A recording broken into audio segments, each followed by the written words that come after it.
رب اجعلني مقيم الصلاة ومن ذريتي ربنا وتقبل دعاء ربنا اغفر لي ولوالدي وللمؤمنين يوم يقوم الحساب.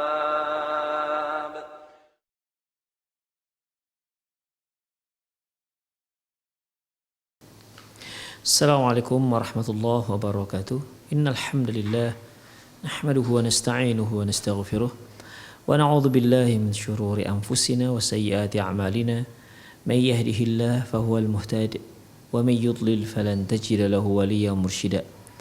Asyhadu la ilaha illallah wahdahu la syarika lah wa asyhadu anna Muhammadan 'abduhu wa rasuluhu alladzi la nabiyya ba'dah. Wa qala Allah subhanahu wa ta'ala يا أيها الذين آمنوا اتقوا الله حق تقاته ولا تموتن إلا وأنتم مسلمون وقال عز من قال يا أيها الذين آمنوا اتقوا الله وقولوا قولا سديدا يصلح لكم أعمالكم ويغفر لكم ذنوبكم ومن يطع الله ورسوله فقد فاز فوزا عظيما يا أيها الناس اتقوا ربكم الذي خلقكم من نفس واحدة وخلق منها زوجها وبث منهما رجالا كثيرا ونساء واتقوا الله الذي تساءلون به والأرحام إن الله كان عليكم رقيبا أما بعد أصدق الحديث كتاب الله وخير الهدي هدي محمد صلى الله عليه وسلم وشر الأمور محدثاتها وكل محدثة بدعة وكل بدعة ضلالة وكل ضلالة في النار. Ma'asyiral muslimin rahimani Allah wa iyyakum. Para pemirsa Al-Ustadz TV dimanapun Anda berada, kembali kita bertemu dalam kajian kitab An-Nida ila Murabbin wal Murabbiyat. Kita lanjut pada pembahasan berikutnya, yaitu wasaya nabawiyatin muhimmatin lil aulad. Wasiat Nabi yang penting untuk anak-anak.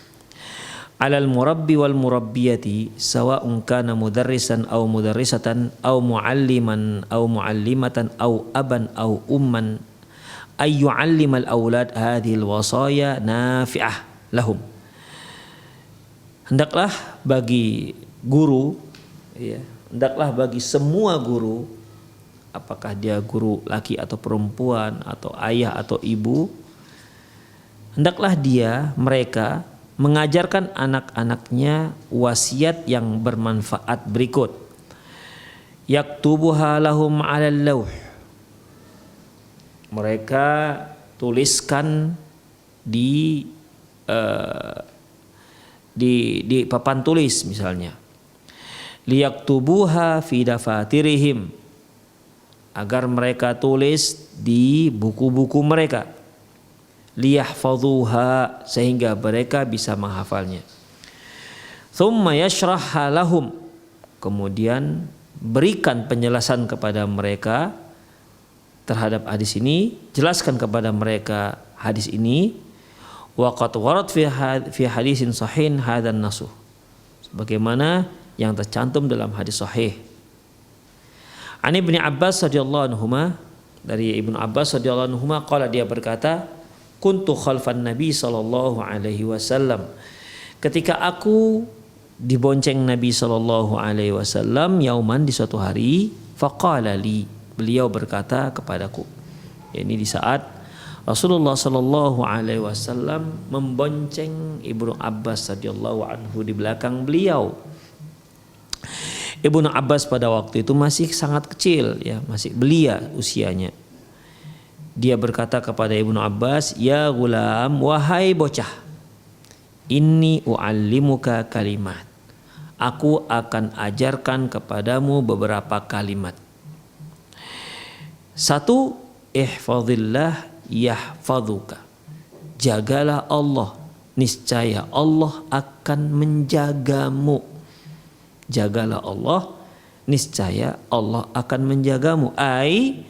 Imtathil awamirallah wajtanib nawahihi yahfaduka min dunyaka wa akhiratika.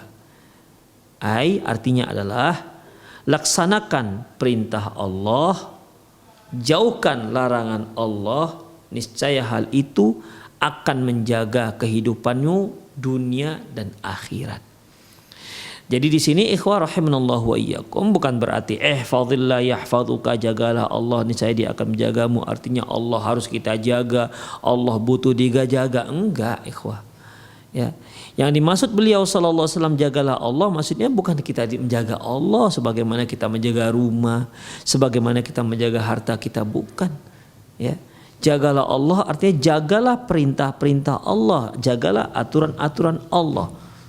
Kalau Anda mau menjaga aturan-aturan Allah yang diperintah dilaksanakan, yang dilarang dijauhkan, niscaya Anda akan selamat dunia dan akhirat.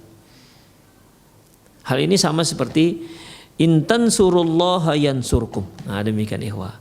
Al jaza ma'al jinsil amal. Ganjaran sesuai dengan jenis amalan yang dilakukan.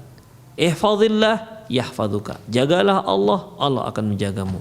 Hadis yang lain, firman Allah, in tansurullah, apabila engkau menolong Allah, yansurkum, maka Allah akan menolongmu. Bukan berarti Allah butuh pertolongan kita, ikhwah, tidak. Ya.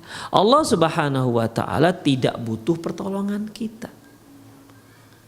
Untuk apa Allah menolong? Untuk apa kita menolong Allah? Ada masalah apa rupanya dengan Allah? Sesuatu yang perlu ditolong berarti ada masalah pada dirinya. Makanya dia nggak sanggup untuk menyelesaikan masalah tersebut, maka datanglah orang kedua untuk membantu dia menyelesaikan masalah dia. Demikian. Seorang yang tidak punya masalah nggak perlu ada pertolongan. Demikian ikhwah rahimanallahu wa iyyakum. Ya. Dan apakah menurut kita Allah punya masalah sehingga butuh pertolongan kita? Tentu kan tidak. Tapi yang dimaksud dengan intan surullah yansurkum, tolonglah Allah niscaya Allah akan menolongmu. Tolong agama Allah. Ya. Bantu agama Allah dengan cara mendakwahinya, dengan cara menyebarkan kalimat tauhid. Bantu agama Allah. Bantu syariat-syariat Allah. Maka Allah akan menolongmu. Demikian ikhwah rahimani Allah wa iyyakum. Ya, sama seperti ketika Allah mengatakan wa ma khalaqtul jinna wal insa illa liya'budun, tidak aku ciptakan jin dan manusia kecuali hanya untuk beribadah kepadaku. Apakah kira-kira ayat ini menunjukkan Allah itu butuh sekali kita ibadahi? Tentu kan tidak ikhwah. Ketika Allah Subhanahu wa taala menyuruh kita beribadah kepada Allah, itu faedahnya kembali kepada kita. Demikian, faedahnya kembali kepada kita. Demikian, bukan berarti Allah Subhanahu wa taala butuh untuk diibadahi. Enggak perlu, Allah enggak butuh dengan makhluk. Allah enggak butuh dengan makhluk. Demikian ikhwah. Buktinya dalam sebuah hadis qudsi Allah Subhanahu wa taala firman, ya ibadi law anna awwalakum wa akhirakum wa jinnakum wa insakum ala atqa qalbi rajul minkum ma zada fi mulki syai'a. Wahai hamba-hambaku, seandainya jin kalian dari kelompok jin dan manusia dulu sampai sekarang, sampai terakhir nanti, semuanya memiliki hati yang luar biasa bertakwanya kepada Allah. Ingat kata Allah, enggak akan menambah kerajaanku sedikit pun. Artinya aku enggak untung, kata Allah. Semua kalian beriman seperti itu. Kita contohkan saja, semuanya seperti hati Rasulullah sallallahu alaihi wasallam, Muhammad bin Abdullah. Semuanya seperti hati Rasulullah. Niscaya Allah tidak akan untung. Lau anna awwalakum wa akhirakum wa jinnakum wa insakum ala afjari qalbi rajulin minkum ma naqasa fi mulki syai'a. Seandainya semua kalian, manusia, jin, dari dahulu sampai yang terakhir, semuanya itu memiliki hati yang paling brengsek, misalnya begitu, yang paling buruk, yang paling jahat, yang paling kejam, yang paling zolim, semuanya tanpa terkecuali. Ingat kata Allah, enggak akan mengurangi kerajaanku sedikit pun. Jadi kalau kita baik enggak akan menambah kerajaan Allah sedikit pun. Kalau kita kurang, kalau kita jahat enggak akan mengurangi kerajaan Allah sedikit pun. Jadi Allah nggak untung kita ibadahi. Kita beribadah kepada Allah Subhanahu wa ta'ala, untungnya kembali kepada kita. Kita menjauhi apa yang diharamkan oleh Allah, untungnya kembali kepada kita. Karena syariat Allah Subhanahu wa ta'ala turunkan itu untuk maslahat kita, untuk kepentingan kita. Mengapa Allah perintahkan? Karena itu baik untuk manusia. Mengapa Allah larang? Karena ini buruk untuk manusia. Demikian, ujung-ujungnya semuanya itu kembali kepada maslahat manusia, kita sendiri. Demikian ikhwah rahimanallahu wa iyyakum. Ihfazillah yahfazuka. Jagalah Allah, niscaya Allah akan menjagamu. Ihfazillah tajidhu tujahak. Jagalah Allah, maka engkau akan mendapati Allah di hadapanmu. Apa maksudnya? Ai amamaka, yaitu di depanmu. Wahfadh hududallah wa ra'i huquqahu tajidullah yuwaffiquka wa yansuruka. Jagalah batasan-batasan Allah, perhatikan hak-haknya, maka engkau akan mendapatkan Allah akan senantiasa memberimu taufik, senantiasa memberikan pertolongannya kepadamu. Idza sa'alta fas'alillah, apabila kamu meminta, mintalah hanya kepada Allah.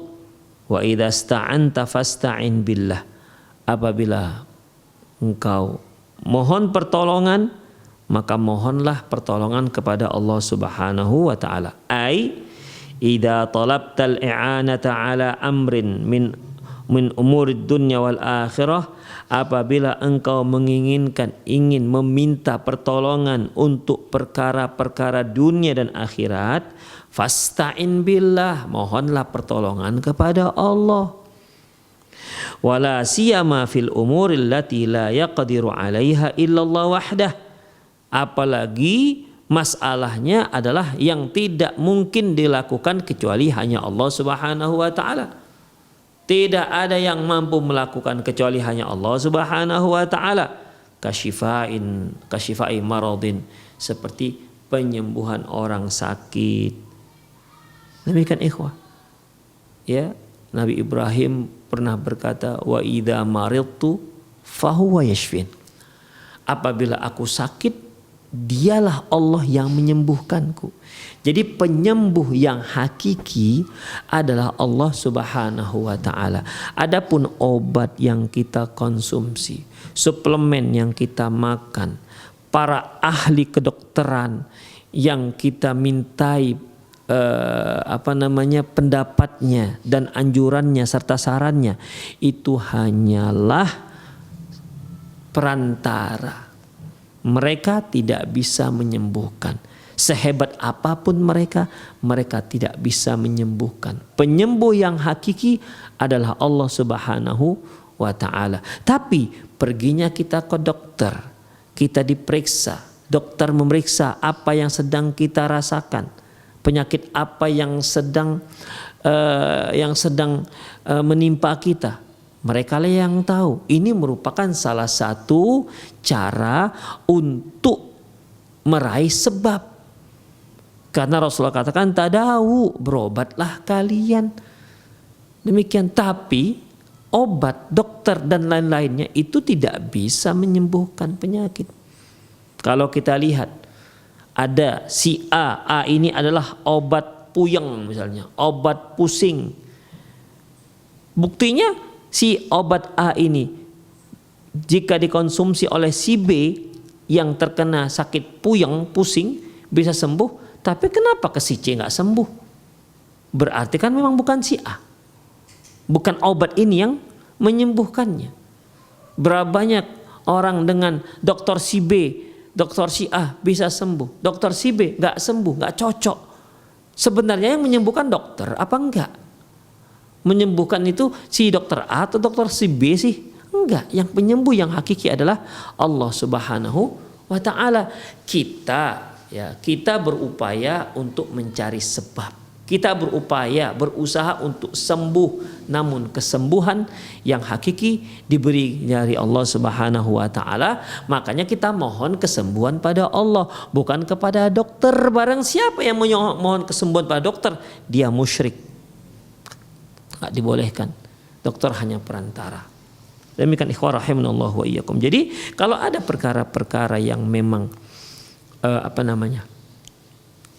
perkara-perkara yang tidak bisa ditanggulangi kecuali hanya Allah, maka mohonlah kepada Allah Subhanahu wa taala. Au talabu rizqi fahiya mimma ikhtassallahu biha wahdah. Atau rezeki. Ya, atau rezeki. Rezeki itu merupakan hak Allah Subhanahu wa taala.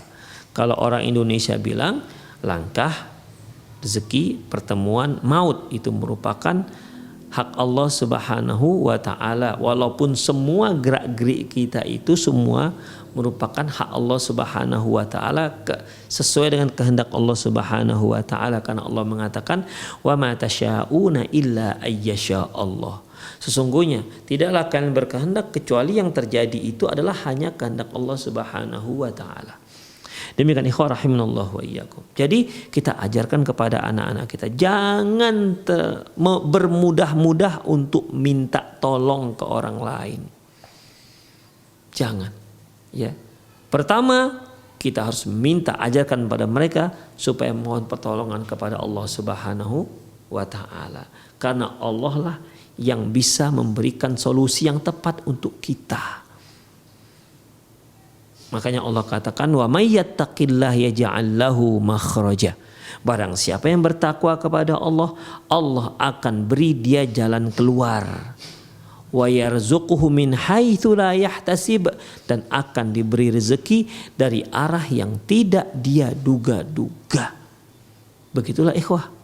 Ya, inilah yang harus kita terapkan dalam diri kita dan kita ajarkan pada diri anak-anak kita. Idza sta'alta fas'alillah. Kalau kamu minta hanya kepada Allah Subhanahu wa taala. Wa idza sta'anta fasta'in billah.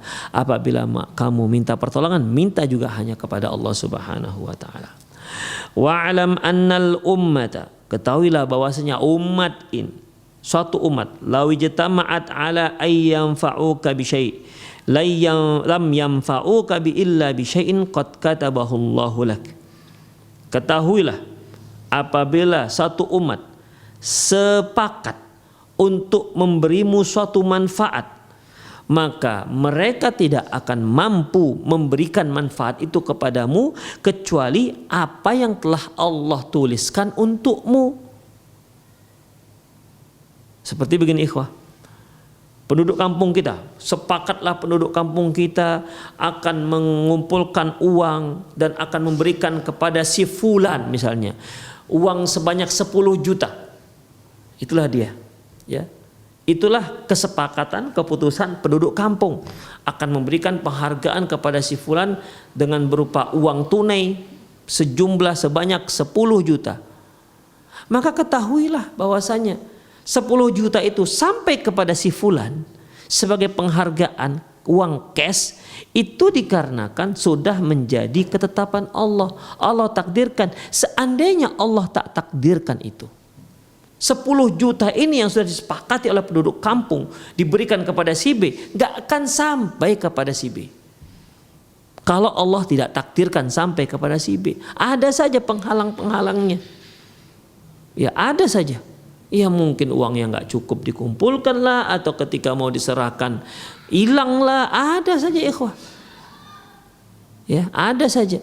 Jadi sebenarnya ketika kita mencari rezeki, si pedagang berkeliling untuk berdagang mengais rezeki Allah Subhanahu wa taala. Si pegawai dia bekerja sesuai dengan instruksi direkturnya. Dan lainnya itu semua untuk mendapatkan rezeki Allah Subhanahu wa taala. Ketahuilah sedikit banyak yang kita dapati itu merupakan sudah ketetapan Allah Subhanahu wa taala. Karena Allah sudah menentukan rezeki kita dan kita tidak punya hak untuk hal itu. Kalaupun Allah Subhanahu wa taala mudahkan rezeki kita dengan usaha kita yang sedikit, tapi rezekinya melimpah, ketahuilah itu dikarenakan Allah Subhanahu wa taala, bukan dikarenakan kehebatan ente dalam mencari duit. Kalau Anda sukses dalam sebuah usaha, ketahuilah yang pertama karena memang Allah punya kehendak.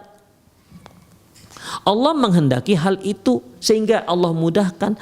Bukan kerja keras Anda yang membuat Anda menjadi kaya raya, bukan.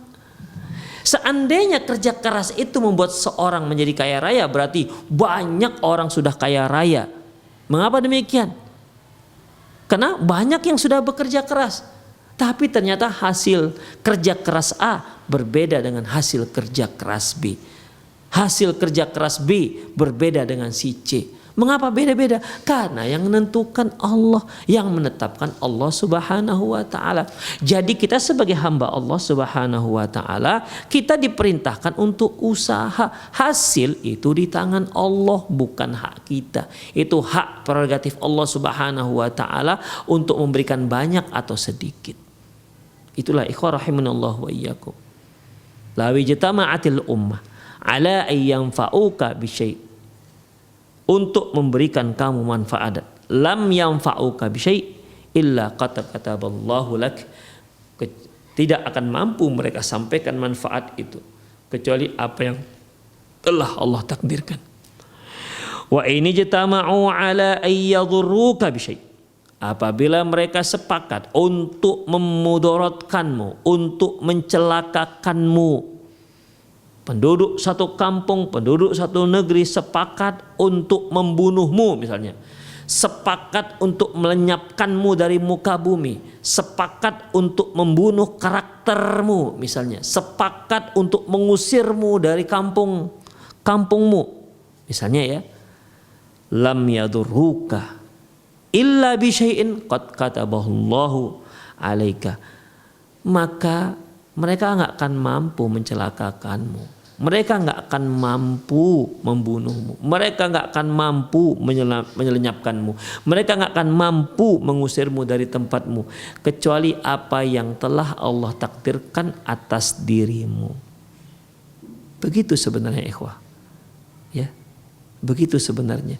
Jadi kalau ada usaha-usaha untuk mematikan karakter lah katanya, untuk mempenjarakan lah ya, atau berusaha untuk merusak nama baik lah, ya itu semua terserah Allah Subhanahu wa taala. Kalau Allah takdirkan sampailah kepada kita sesuatu yang mencelakakan tersebut, itu sudah takdir Allah, bukan dikarenakan kehebatan mereka dalam membuat makar, bukan, ya, bukan. Itu dikarenakan memang Allah izinkan sampai makar mereka itu kepada diri kita. Kalau enggak. Begitulah ikhwah rahimanallah wa iyyakum. Makanya kita sebagai orang-orang yang mendakwahkan kalimat tauhid tengah-tengah masyarakat, ya, maka yang terpenting bagi kita yaitu ucapkan yang benar, sampaikan yang benar dengan cara yang paling benar. Mengenai hasil kita serahkan kepada Allah Subhanahu wa taala. Jangan sampai kita tidak menyampaikan kebenaran karena takut. Ya, enggak dibolehkan karena takut. Karena siapapun gak akan bisa memudaratkan kita kecuali yang sudah ditakdirkan oleh Allah Subhanahu wa taala. Rufi'atil aklam wa jaffatis suhuf. Sungguh pena sudah diangkat dan tinta pun sudah kering. Artinya sudah tidak ada lagi pencatatan takdir. Dan tintanya pun sudah kering, tidak bisa dihapus. Begitulah ikhwah. Oleh karena itu, alal muslimi ayyu'mina bil qadaril ladzi katabahu Allahu alaihi khairahu wa syarrah. Oleh karena itu atas seorang mukmin, atas seorang muslim, hendaklah dia beriman terhadap takdir yang telah ditetapkan Allah Subhanahu wa taala atas dirinya, baik itu takdir baik maupun takdir buruk. Itulah ikhwah rahimani Allahu wa iyyakum. Ya, jadi ini merupakan wasiat Rasulullah sallallahu alaihi wasallam untuk Ibnu Abbas radhiyallahu anhu yang pada saat itu masih muda, masih sangat usia yang sangat belia, sehingga Rasulullah tidak mengatakan ya Ibnu Abbas, enggak, ya, Karena Rasulullah SAW ketika beliau membonceng sahabat yang sudah dewasa, beliau memanggil namanya seperti ya Mu'adz sampai 3 kali, ya Mu'adz labbaik Allah ya Rasulullah sa'daik, ya Mu'adz sampai 3 kali. Demikian. Lantas kata Rasulullah, atadri ma haqqullahi 'alal ibad wa haqqul ibadi 'ala Allah? Tahukah engkau apa haknya Allah terhadap hamba dan hak hamba terhadap Allah? Rasulullah memanggil ya Mu'adz. Tapi karena ini Ibnu Abbas masih kecil, beliau katakan ya gulam, wahai bocah. Ya, wahai bocah. Ini merupakan wasiat ya yang luar biasa untuk seorang anak. Min fawaidil hadis, di antara faedah hadis, hubbu Rasulillah sallallahu alaihi wasallam lil aulad. Bagaimana kita lihat kecintaan Rasulullah sallallahu alaihi wasallam terhadap anak-anak. Ikhwah, banyak sekali hadis-hadis ya. Banyak sekali hadis-hadis Rasulullah sallallahu alaihi wasallam yang menceritakan bagaimana sayangnya beliau dan dekatnya anak-anak terhadap beliau sallallahu alaihi wasallam. Terkadang salah seorang sahabat membawa anaknya langsung menerkam Rasulullah, memeluk Rasulullah, bahkan bermain-main di pangku Rasulullah SAW. Sampai ayahnya mengatakan, jangan begitu nak, kata Rasulullah, biarkan saja, tidak apa-apa. Terkadang Rasulullah SAW sedang memangku anak kecil, salah seorang sahabat yang datang, lantas beliau dikencingi, dipipisin. Demikian ikhwah. Sampai Rasulullah katakan, yughsalu min bawil ghulam, yughsalu min bawil jariyah, wa yurashu min bawil ghulam. Untuk kencing ataupun ompol bayi perempuan itu dibasuh, dan ompol bayi laki-laki itu cukup dipercik-percikkan saja malam ya ta'am, selama dia belum makan makanan. Demikian ikhwah. Juga ketika Rasulullah sallallahu alaihi wasallam beliau bertemu dengan anak-anak, beliau mengucapkan salam assalamualaikum kepada mereka. Kemudian beliau mengejari anak-anak itu, kemudian anak-anak pun bertaburan ke sana kemari seperti orang main alip. Kalau orang Medan bilang main alip dan kejar-kejaran. Demikian itu anak ditangkap satu oleh Rasulullah sallallahu alaihi wasallam. Demikian ikhwah rahimanallahu wa iyyakum, cintanya Rasul terhadap anak-anak. Pernah satu kali beliau sedang berkhutbah, tiba-tiba masuklah ke masjid Hasan atau Husain. Beliau nggak menahan diri, beliau turun dari mimbar, beliau pegang ya, beliau peluk cucu beliau yang baru masuk masjid ini. Demikian, beliau potong sebentar, beliau beliau tunda sebentar khutbahnya untuk mengambil anak beliau itu, mengambil cucu beliau, menggendong cucu beliau. Begitulah ikhwah rahimanallahu wa iyyakum. Bahkan beliau pernah menggendong cucu ya, menggendong cucu beliau di saat beliau sedang sholat. Itu menunjukkan luar biasa bagaimana cintanya Rasulullah sallallahu alaihi wasallam terhadap anak-anak. Jadi ikhwah, kecintaan orang kepada Rasulullah bukan hanya orang dewasa. Kalau orang dewasa hadits fala haraj, silakan ceritakan, enggak usah sungkan-sungkan. Bagaimana para sahabat melindungi Rasulullah SAW dari anak panah pada perang Uhud. Mereka tidak rela Rasulullah teriris sedikit, enggak apa punggung mereka, tubuh mereka sebagai tameng untuk anak panah, enggak apa-apa mereka mati asalkan Rasulullah tidak tergores. Sampai seperti itu ikhwah para sahabat. Kalau orang yang dewasanya jangan tanya.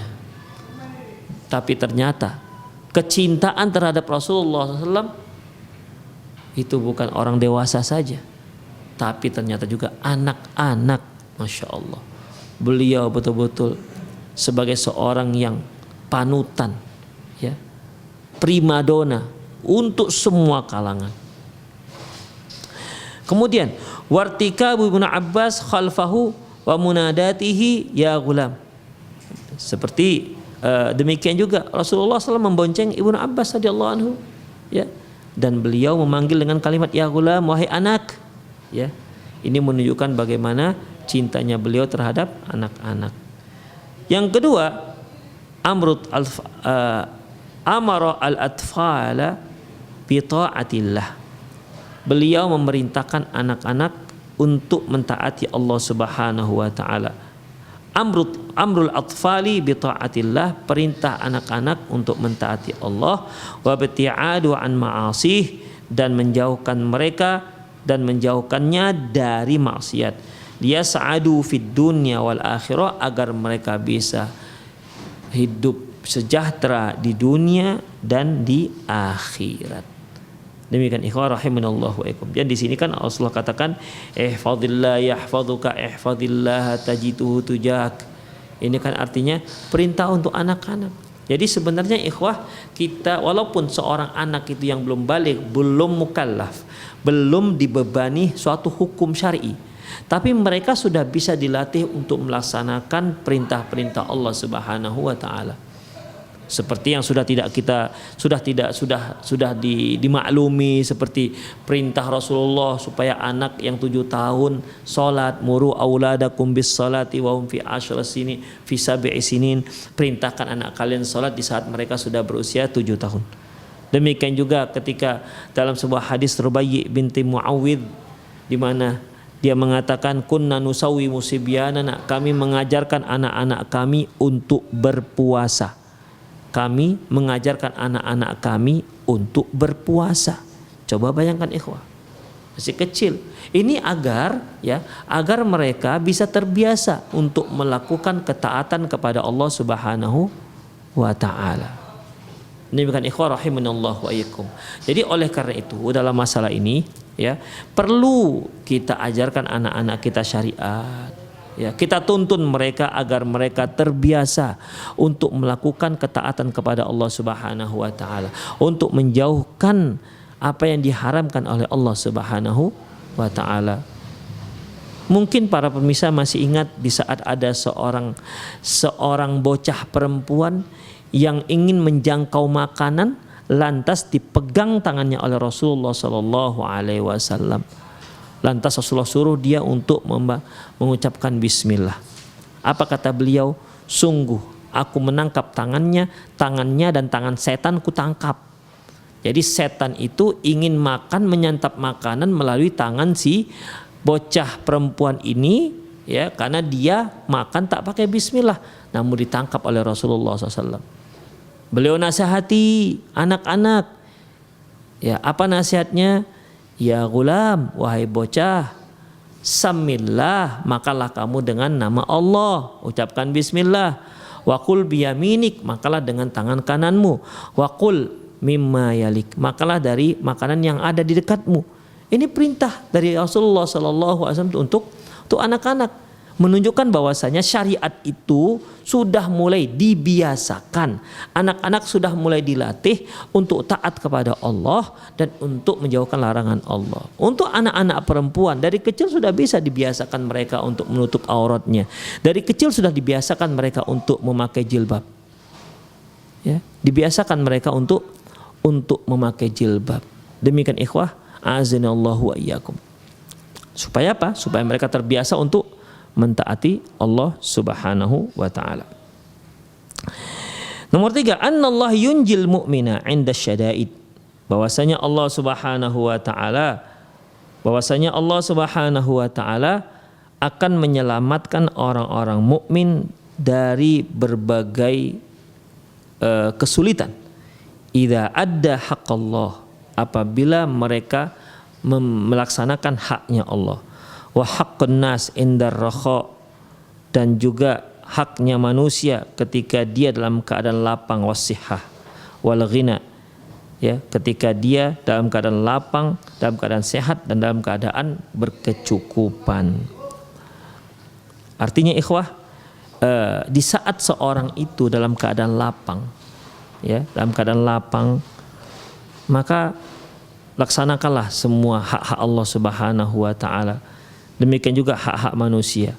Maka Allah tidak akan melupakan kita ketika kita dalam keadaan sempit. Makanya para ikhwah, para permisa yang Allah lapangkan rezekinya, cobalah gunakan sebagian harta antum, harta anda untuk agama Allah Subhanahu wa taala. Gunakanlah untuk itu. Karena belum tentu anda besok memiliki harta yang sama. Belum tentu. Ini kesempatan bagi anda yang memiliki, ini kesempatan bagi anda yang memiliki harta. Gunakan harta tersebut, mumpung Allah memberikan anda kelapangan. Kepada anda yang memiliki kesehatan, maka manfaatkan kesehatan Anda itu untuk taat kepada Allah Subhanahu wa taala. Karena kita tidak tahu apakah besok kita masih tetap sehat ataukah sudah sakit. Mumpung masih sehat, gunakan kesehatan itu untuk mentaati Allah Subhanahu wa taala. Demikian ikhwah rahimanallahu wa iyyakum. Yang keempat, gharsu aqidati tauhid fi nufusil atfal, yaitu menanamkan akidah tauhid di jiwa anak-anak. Bisu'alillahi ta'ala wasti'anatihi wal isti'anati bihi, yaitu dengan memohon kepada Allah dan memohon pertolongan pada Allah Subhanahu wa taala. Yang kelima, tathbitu aqidatul iman bil qadari khairihi wa syarrihi fahiya min arkanil iman. Bahwasanya penetapan akidah iman terhadap takdir baik dan takdir buruk merupakan termasuk rukun iman.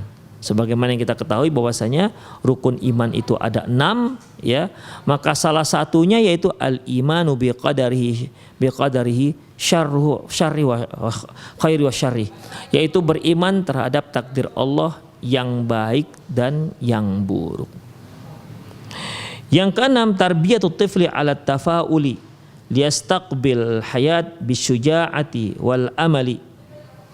Bahwasanya mentarbiyah anak-anak agar mereka menjadi orang yang optimis, liyastaqbilil hayati bisuja'ati wa amalin, sehingga dia bisa menghadapi kehidupannya itu dengan keberanian dan dengan harapan yang tinggi.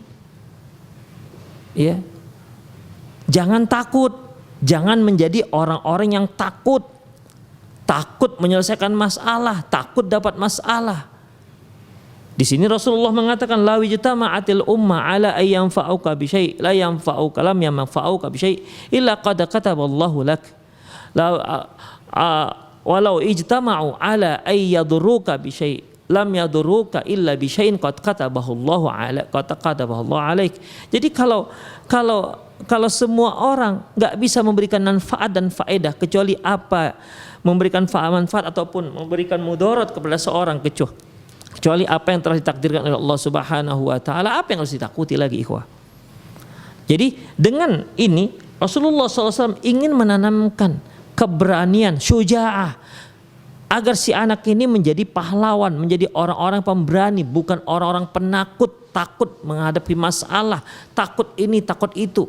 Padahal celaka dan tidaknya dia itu semua tergantung dengan apa yang telah Allah takdirkan. Demikian ikhwan rahimanallahu wa iyyakum. Ya, wa yakunu fardhan nafi'an fi ummati, sehingga hal itu dia menjadi satu unsur masyarakat yang bermanfaat untuk umatnya.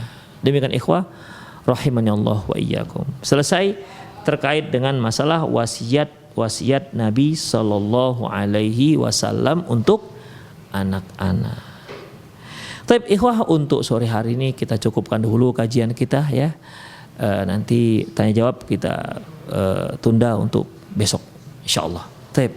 Semoga bermanfaat. Aqulu qauli hadza wa astaghfirullah li wa lakum wa lisal muslimin innahu wal ghafurur rahim. Kita akhir dengan doa kafaratul majlis. Subhanakallahumma bihamdik asyhadu an la ilaha illa anta astaghfiruka wa atubu ilaik. Wa sallallahu ala nabiyina Muhammad wa ala alihi wa ashabi jema'in. Wa akhir da'wana alhamdulillahirabbil alamin. Assalamualaikum warahmatullahi wabarakatuh.